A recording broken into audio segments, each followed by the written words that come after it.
to our channel. So today in this video we are going to discuss about how to archive editing projects in Google Drive. So without wasting much of our time, let's get straight into the video.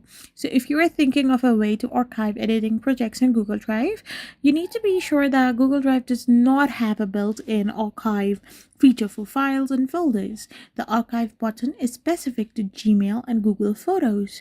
The recommended method is here, which is to create a dedicated archive folder.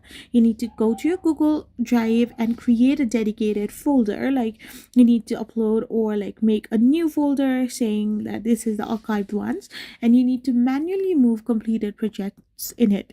So if you got to do this, you need to keep your My Drive area clean and focused, and you need to move everything that is already done in the archive folder. This will help you in editing the projects. So I hope you found this video helpful. Don't forget to hit that subscribe button and do give us a thumbs up. We will be back again with more informative videos. Thank you for watching and stay tuned for our next video. We will be back again really soon.